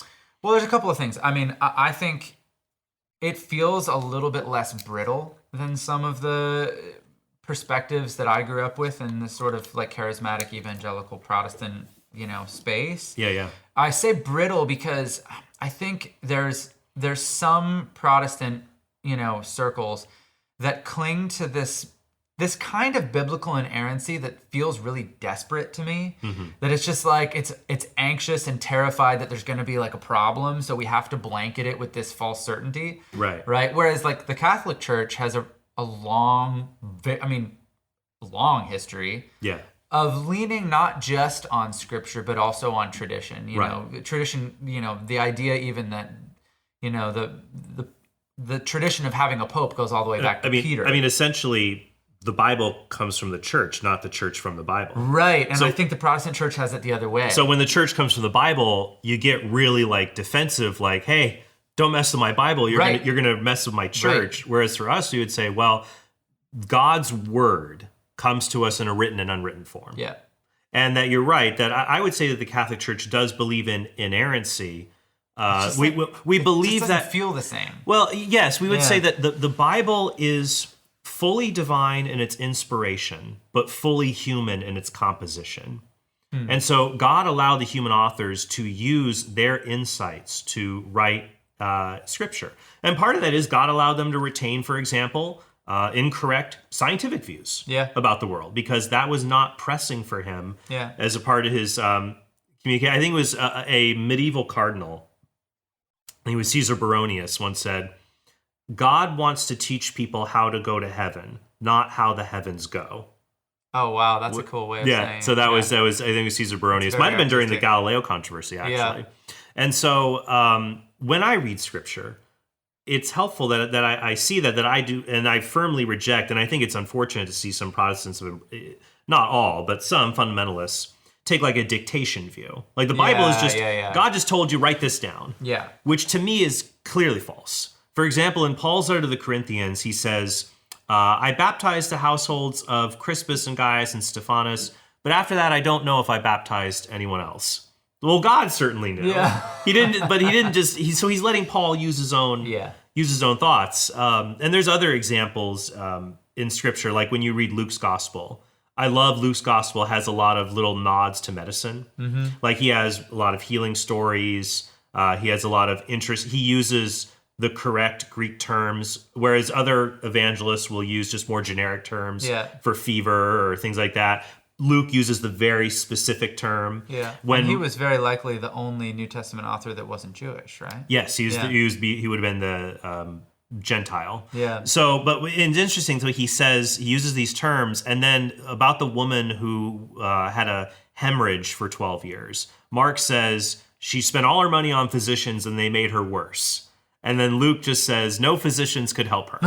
He leaves out the little part about them making her worse. Right. So they tell the same story. I never noticed that. And you think, oh, because he's a doctor. And he's like, give us a break. But yeah, I love seeing scripture in that way and not being confined in that sense. And so that can be helpful. But I do believe that scripture is preserved for what God put into it for the sake of our salvation. It is free from error. But that doesn't mean that the evangelists, they could write stories and vary the details. Yeah. The Old Testament has a mixture of symbolic imagery, like Genesis 1 through 11, for example. Mm-hmm. It's like either it's a total myth, metaphor. I reject the dichotomy. It's metaphor or it's a newspaper account of what happened. Mm. I like the genre epic poetry. Okay. It's definitely poetic. Yes. Yeah. And so some people say myth in the truest sense, but we think of myth as false. I like epic poetry because it's true, but you can have fun with the details. Mm-hmm. For example, the poem The Midnight Ride of Paul Revere. Yes. It's like, the British are coming, the British are coming. That's not what happened. Mm-hmm. Because first, the colonists would be like, oh, we're British. Because they thought of themselves as British. Many of them thought of themselves as British. He wouldn't be shouting that. And if it's a secret message, he's not going to be shouting it to everybody with people who would be sympathizers. But he did go on this ride to Concord. It did happen. But the poem, The Midnight Ride of Paul Revere, is an epic way of telling the story with details that are not literal. And so the Catholic Church teaches that the account of the fall in Genesis, for example, describes a real event, but it uses non-literal language. Yeah. And so I believe that we had first parents. We have fallen. Like, we're supposed to be better. Of all the animal species, we're the only ones that are cruel. I know some animals are just wickedly predatory. Yeah. Only humans get the cake for just being just cruel sometimes. And that we have fallen from a place we ought to be. And Christianity gives me my hope of getting back to that. But yeah, think, so anywho, just to put a bow on go ahead, kind of that, like, I think where I've evolved is I'm less concerned with what is metaphysically true these days, and I'm more concerned with, like, how do I live a good life, and what do I spend my time doing? And so for more recently, that's been spending less time on social media and more time with my family. Yeah. I've been texting with close friends more instead of going on Twitter, and I've been trying to dig into like I said earlier, like, I've been chasing goodness my whole life. Yeah. And I really do believe that there are better ways of living than there are ways that are better than other ways, right? There are sure. It's always interesting. Better is a relative term. Better at what? Well, I think better at promoting the flourishing of human and animals, Though that one gets us to an interesting thing in your ethical journey.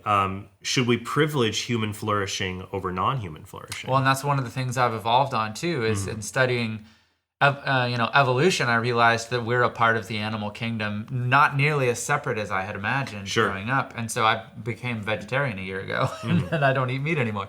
But that's sort of an aside.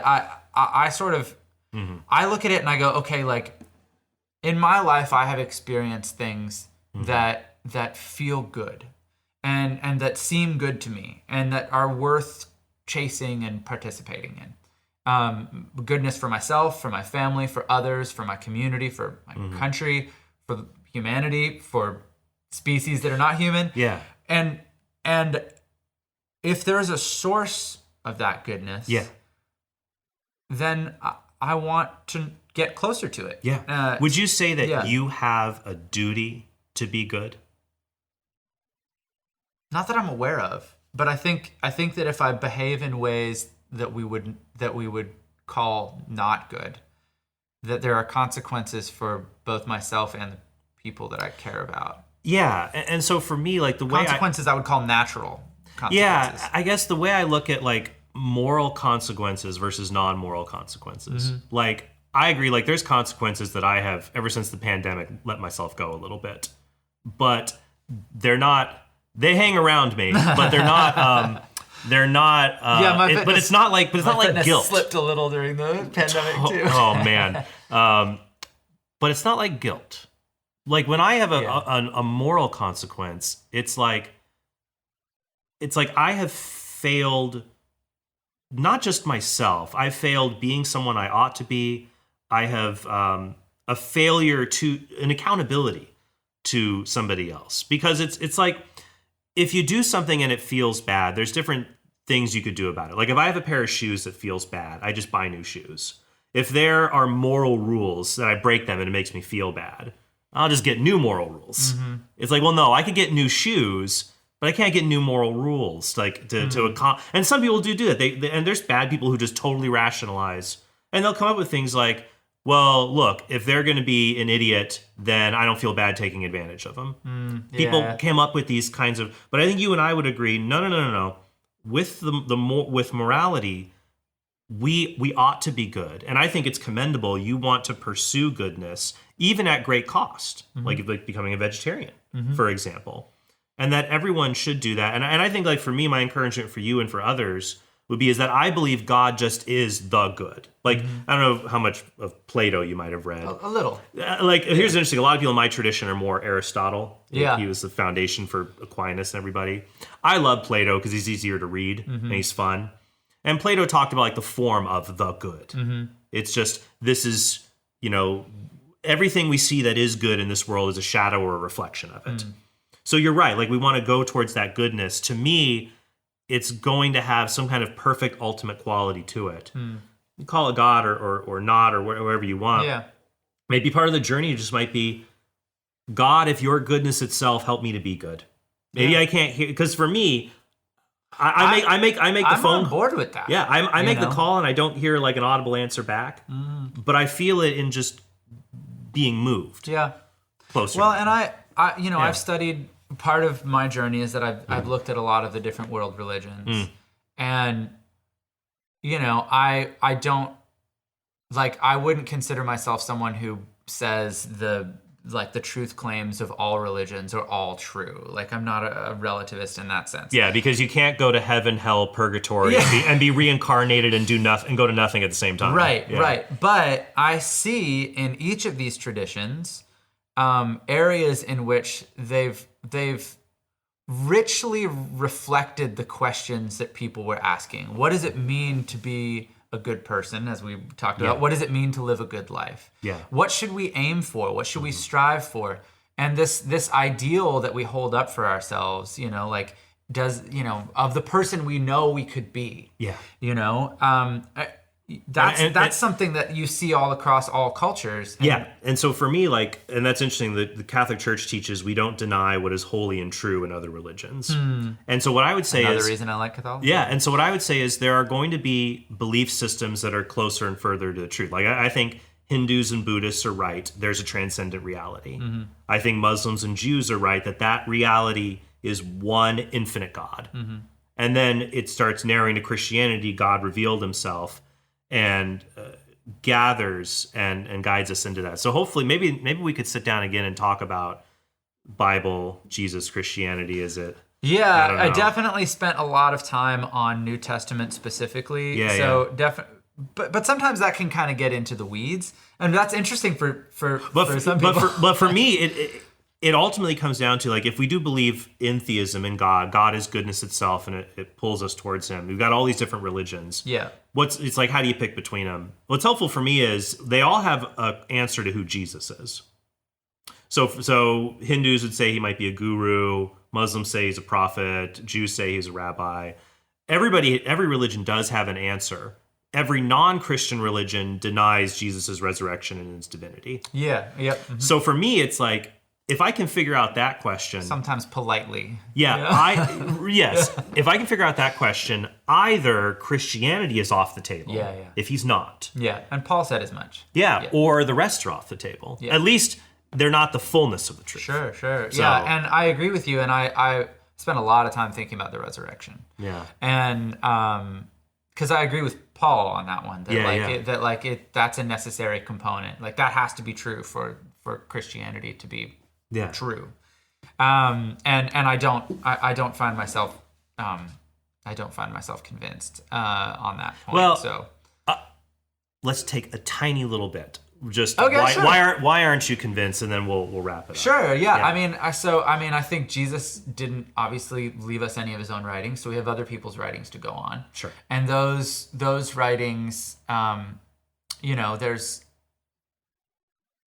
there's not enough there for me to have certainty that this thing that never happens, as far as I can see, a person coming back to life. Yeah. This thing that is outside our normal understanding of how things work.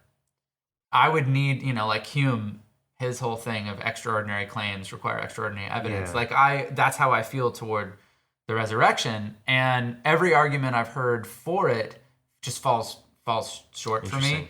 I know there's the minimal facts arguments and like the various ways to approach it. But I just think there's enough. I have enough question marks about what I see in the Bible on the resurrection. When you get into the resurrection appearances between the Gospels, those are some of the things that where you see the most divergence between the Gospels. Do you mean at the end about Jesus? Oh, like the appearances to the women or to the apostles, right? And like, did they go to Galilee or did they stay in Jerusalem? Depending on that's where like my view of scripture looking in, like for that I would say, well, Luke is probably like when he's describing things, he telescopes a narrative. To me, I would just look at it as, well, did Jesus exist and was he crucified? I think that's true. Yeah. But the reason we know that is from writings. Like, it's interesting, like a claim of resurrection essentially is a conjunction of two claims. Well, three claims. Somebody was alive. Somebody died. And then somebody was alive again. Yeah. So it's interesting. I'm fine with the first two. Yeah, but I guess then it's like, how do we... Then the third claim is alive again. But it's like, what evidence do we get to believe that somebody's alive? It's usually, I saw so-and-so. Yeah. I agree it's more extraordinary this time round. Alive and it died previously. But also, I think the evidence rises up more in the sincerity, the willingness to evangelize in the face of persecution, conversions towards this. I think the martyrdom of the apostles argument is really overemphasized. Like, I think it's misused. Yeah, like we only really have concrete. We only really know for sure about Peter and Paul, and there's conjecture about more apostles, and then Sean wrote that whole book. Yeah, and Sean's a good friend on them. So all I say, you're right. I agree. It does not prove Christianity. I would say not even the martyrdom. You can say if you read in Acts or in Paul's letters, Paul's letters seem to make it very clear people who promoted Christianity experienced persecution from their fellow Jews. And it's interesting that the intra-Jewish debate could be very heated. When you read in the Dead Sea Scrolls, they call down curses on other Jews, and it's just like infighting among Christians. We can sometimes say really mean things to each other. It seems clear to me that they did, whether it was martyrdom or at least persecution in life, it shows their sincerity to me. Yeah. That's it. Well, so for me, like I've been caught up in movements of the Spirit. Yes. That where I've witnessed groups of people be very certain about things that I don't think are true. If you look at the 2020 election, right after the 2020 election, you had literally half the country we've all just witnessed something, right? Right. Witnessed remotely, but like half of the country didn't even agree on what just happened. And so, and they're ardent about it. And so like, I just see tons of examples in life of people who believe they've experienced something, or word gets passed around. Like one of the things with the appearances is that you really only need to have two. Like Peter and Paul, if they both had like bereavement, post bereavement experiences, it's very easy for me to imagine a scenario where they told the other apostles, and the story evolved over time. Right. Where like now we have 500 people. Yeah. Let me back the pedals a little bit. Sorry. So with your analogy, I think that you and I would agree. Everybody agrees an election happened. Yeah. People disagree about its. Some people question integrity and things like that. They question elements of an event we all agree happened. So to make the analogy with the resurrection, it would be like, well, I think we can agree that the apostles, Paul and the other apostles, had some kind of an experience. Yeah. So then it comes down to, you're right, with the resurrection, what best explains this experience that they had? That either it is veridical, it's something that really did happen, or there's some other natural explanation, like you say bereavement, and this has happened to me actually. I had a friend who died when she was 19. I gave the eulogy at her funeral, and I had this dream that we sat at the foot of. Yeah, I had this dream we sat at the foot of my bed and we were talking, and it felt like totally real. That's wild. Yeah, that was the hardest. I'm a public speaker. That was the hardest speech I ever gave. I believe was doing a eulogy at her. It was just very sudden. And then I had it wasn't a daytime experience, but it felt like a very vivid dream. And I woke up sitting in my bed. I'm like, did that happen? Yeah. But it's interesting that most people, like when you do studies on bereavement, like something like 1/5 or like a decent number of people have what they think are encounters with the deceased. Now, I think actually, number one, that could be strong evidence of an afterlife. And number two, though, most of those people, when you ask them, do you think that person rose from the dead? They say, oh, no, I don't. Right. I don't think that. So for me, it's hard to say it's just, well, I think bereavement might explain like Peter and maybe some of the other apostles. Doesn't explain Paul. Doesn't explain Paul. And I'm not even sure. Go ahead, though. Go ahead. But. Yeah. And this is the point that I sort of came on later in my journey. It's like Paul's experience is different than the disciples' experiences. It's after the ascension. Right. So, which is something that no one ever talked about growing up. So it's like, okay, Jesus ascended to heaven, but then he appeared to Paul later than that. And the writings, the descriptions of that appearance, they seem very much like a vision. Now, I know there's mention of other people like sometimes hearing but not seeing There's anything, two different ways to look at it. Seeing the light. There's Paul's own description of his conversion in Galatians, which isn't as explicit as Luke's description in Acts chapter 9 and 22. There's 3 descriptions in Acts. There are 3 descriptions in Acts. And they're not the same. Well, I would say, once again, that they differ. They differ in the details. Yeah. When you hear that there is, what they agree on is that Paul had some kind of an encounter with Jesus, and those who were with him recognized something was happening, but did not have the same encounter with Jesus. Yeah. And so I think there's good historical evidence for Luke's account in there, that Luke was a traveling companion of Paul, and he's faithfully, like we see in parts of Acts, it switches to the first person plural. Right, and that's when they're separated. Yeah, when Luke was traveling with Paul and things like that. Oh, I see, yeah. So when they're traveling together, he's saying, we did this, and it's very, very vivid. He vividly describes a shipwreck in Acts 27. So combining Galatians and Acts 9 and Acts 22, it seems clear that something happens to Paul, and he has this encounter that is not strictly an internal experience. Because when you talk about visions, like in Acts and other places, like Paul says, for example, later in Acts, I saw a man from Macedonia when I had a vision in the night. And so there, it seems like they did understand visions and dreams. Right, yeah. And when those visions happen, they use that language. Like a vision in the night is what we would call a dream. Dream, yeah. You know, But that same kind of language isn't used for the other encounters. But I'm helpful. I think we are getting to the focal point, which is they had some experience. It's either the real deal or it isn't. What best explains what's going on here? Sure. Yeah, and what I come back to there is that what have I seen more? Have I seen stories evolve from a seed to something much bigger? Sure.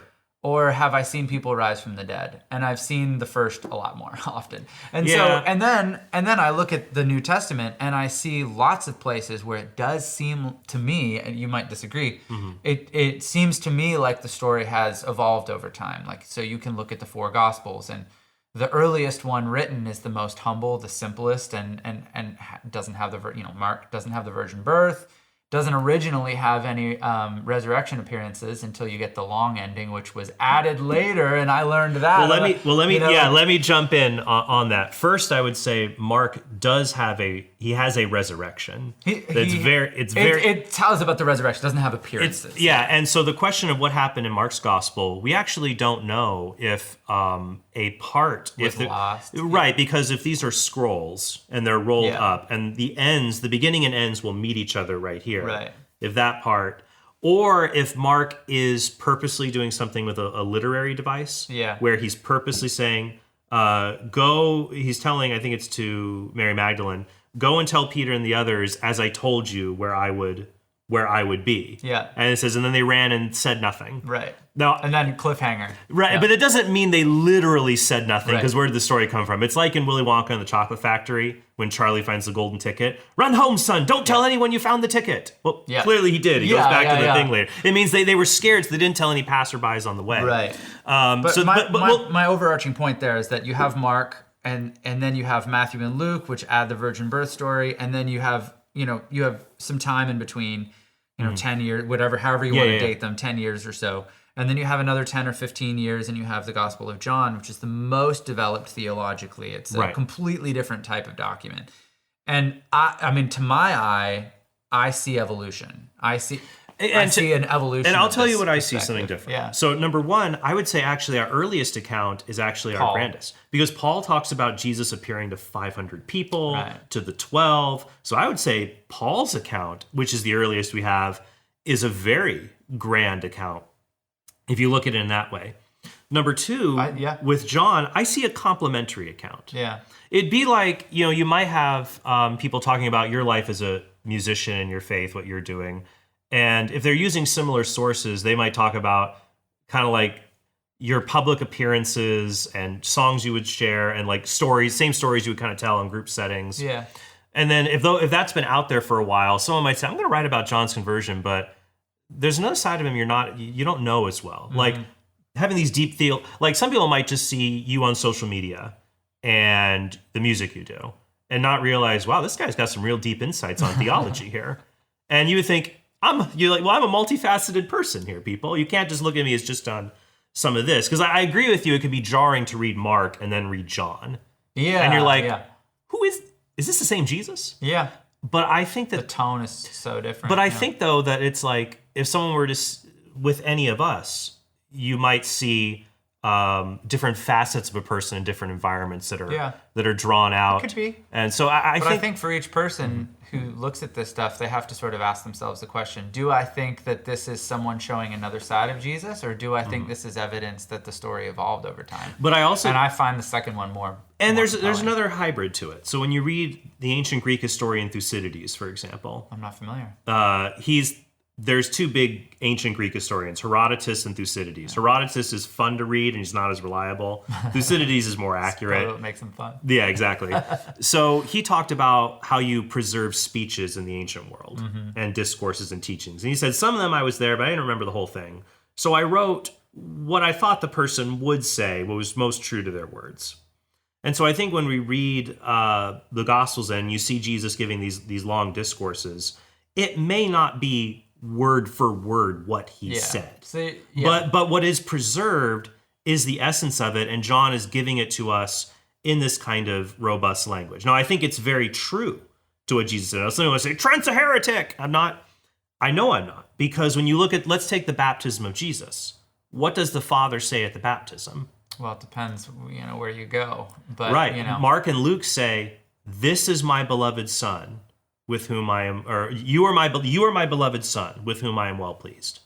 Matthew says, "This is my beloved son." Mm-hmm. So, and if I think there's some text somewhere that says, "Today I have begotten you." Oh, that might be a very variant manuscript. I think it is. The Gospel of the Ebionites. Some people have made a big deal about that point. Yeah, well, the Gospel of the Ebionites, an ancient text, has God saying both things. It tries to It tries to fix the contradiction. Tries to do both. Yeah, I think the question was, when did Jesus become the Son of God? Right. And so my point, though, there is that in that historical episode, the evangelists, Matthew, Mark, and Luke, they change the words, but they preserve the essence of the meaning, which is just Jesus is the Father's beloved Son. So when I look at that, I see a common thread running through. But I agree when we go back to the resurrection appearances. To me, and this would be a larger conversation for another time, perhaps. I do think. Oh, I knew another point I wanted to raise. Sure. The other concern about frequency. I am concerned about making judgments about things based on the frequency of them happening. So, for example, if British, let's say like it's the 17th century and Captain James Cook goes to Tahiti and meets the Polynesians, and they're like, "So what is life like in Britain?" He says, "Oh, well, this time of year you can walk across a lake." Yeah. The Polynesians would say, it's like, how many times have the Polynesians seen someone walk across a lake? Yeah. 0 in the entire history of their people. But if you had enough evidence, it's like, oh, you can overcome that, or to believe that there was a Big Bang. Sure. So, I mean, what you're talking about is like the difference between intrinsic and extrinsic probability, right? And so...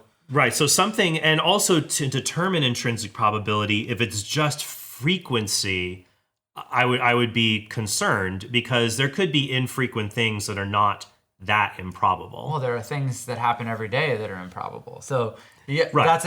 You're entirely right. Right. So, I agree with you on that. The only thing is that when you're assessing, when you have incomplete information, if you're going to believe that something that almost never happens or you've never seen happen, happened, right, you've got a lot more to overcome than when you're going like, hey, this thing that happens a lot more often may have happened. There's less of a...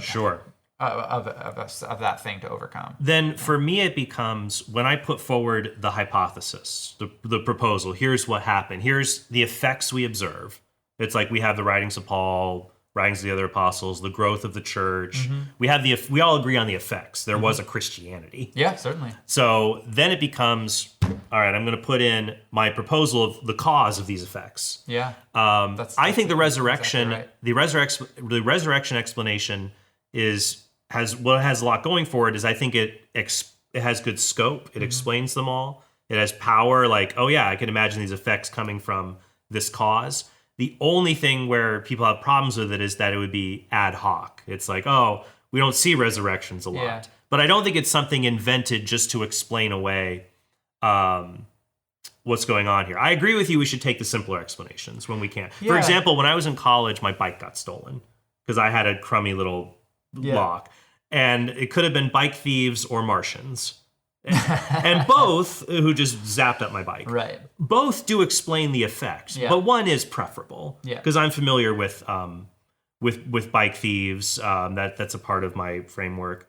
Though I guess so for the resurrection, I am, if God does exist, and I'm familiar with God, the idea that God exists and could care about us, that kind of factors into it a little bit too. That I do agree it'd be harder to believe in the resurrection I don't know how you believe in the resurrection if you didn't believe in God.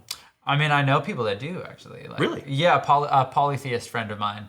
He doesn't believe in a singular God. He believes in gods. Oh, okay. So he actually grants the resurrection and still doesn't believe in the truth of Christianity, which is a really interesting position. Yeah. And he's actually really sharp about the way he argues it.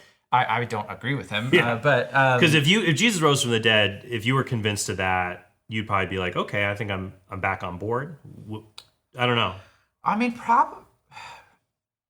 I don't know. The way that I approach Christianity now, and one of the things that I've softened on a lot is that, like, I see that religions and religious communities they do a lot. And so, like, especially now, being someone who's sort of separated myself from any particular religion, particularly Christianity, I don't go to church. I don't have a church that I'm a part of. There is a bit of a sense of isolation there, and that my wife and I have grieved a little bit. And most of all of our family is Christian. A lot of our friends are Christian. With some friends, it doesn't feel like it's put a barrier between us. With other friends, it kind of has. Sure. But there isn't that regular meeting that a church body gives you, that regular coming together, and that holds a lot of value. And and then also, when you're living your life, we've talked about this a bunch. Like, how do we make decisions on how we should live, and what makes a good life? Yeah. Religion can help. Religions, Christianity in this case. It can help give you a direction, a way of orienting your life, and that's something that you lose when you walk away from it. And so I've wrestled with that. Like, so there are things that faith, Christianity, religion does for individuals and communities that are meaningful. And so that's been the entry point for me of going like, okay, like there's a reason why basically every society that's ever come about in humanity's history has had an associated religion. It's doing something.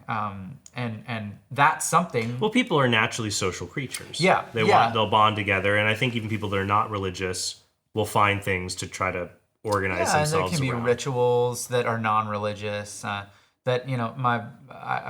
I developed I'm not going to say friends, but like I had conversations with Sasha Sagan, who's the daughter of Carl Sagan. Oh, wow. She has a book called For Small Creatures Such as We, which is about the value of rituals from a completely secular perspective and how they can bring meaning to our lives and stuff like that. So I look at those things and I go like, I find myself a little bit humbled by my approach over the last couple of years, going like, okay, like how many times have I been willing to throw out the baby with the bathwater? Sure. Not sure how much baby is in that bathwater, Yeah. And so there might be more you could salvage from Christianity than you realize. I mean, I think there are Christians that I'm friends with whose faith motivates them to live a life that I admire. And who wouldn't maybe be living exactly that way if it wasn't for their faith. So, for instance, in the Badwa community that I mentioned, the organization I went with is a Christian organization, and every time they do good stuff there, they're saying, this is God is doing this, and I look at it and I go like, well, I see you doing it, and I'm glad you're doing it, but they're very clearly their motivations are intertwined with their faith, and I really admire. And I guess what I would see is I see both. It's like if I listen to a symphony, I'm not like, oh man, that trombone was great. Yeah. That trombone, of course, it sounds great. It's been maintained. But also Berlioz was great. Yeah. But there's the player. The player is what sustains it through. And I don't think we're mere instruments that we can cooperate. That's the thing. We cooperate with God or not to be able to do that. So. Yeah, I guess that I really enjoyed this conversation, and I'm very heartened to see your openness, how it will take you away, then maybe back a little bit. And there's that openness I think is commendable, and is what I would hope anybody who is asking questions like these will say, okay, I'm just not going to be locked in a certain box. Yeah. I'm going to follow the evidence, whether it presents as a rational argument. It might even present itself in a non-rational way to say, oh, I see the faith in a different light now. I'm actually not against that either. Like, I mean, I think a lot of my atheist friends are they tend to stick to like reason and there's a general distaste for anything that's sort of mystical sometimes in that community. And so I get a little bit teased because they're like, oh, you like Jon, you like the woo-woo stuff. And I'm like, I like a little woo-woo, like life is just more. Well, it's like life is mysterious, and you have these moments that are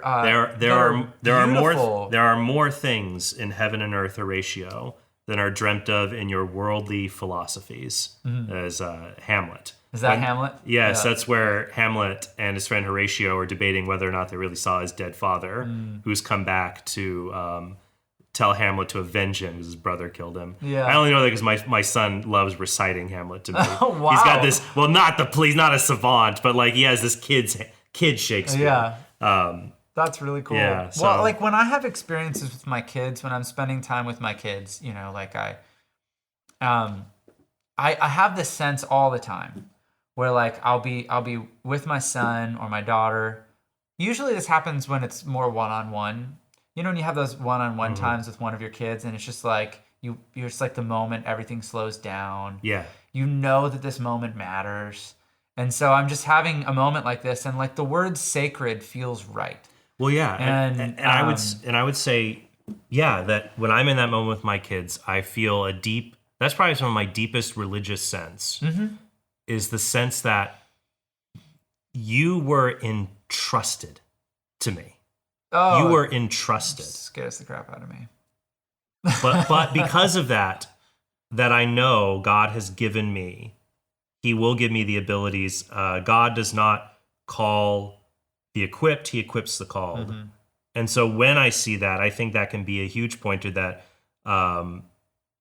to see God, and I'm being the father to my children, helps me to understand who my father is in heaven, who longs for that relationship with me. And maybe I'm entering into that relationship with him unknowingly. Yeah, maybe. When I'm being the father of the children that they're with me for that. They exist. They have immortal souls. They've been entrusted. And he gave them to me and he gave them to you because he knows you're the right person for it. Well, I mean, I keep coming back to this. Like, I feel like in my time as a Christian, I was always separating the sacred and the secular, right? And then as a non-believer, I was still doing the same thing. I was, separating these things. And eventually I got to a place where I was like, because, sometimes the atheistic perspective will be like, oh, no, there's no such thing as sacred. Everything is just, there's no sacred. Everything is secular. And my perspective now is more like, well, maybe everything is sacred. Well, maybe we can bring it together. Man, I wish we had hours and hours. But I have no concept of how much time this has been. We're doing just fine. We're just paying by the hour here in the studio. I'm just kidding. We already had the studio, so we're all golden.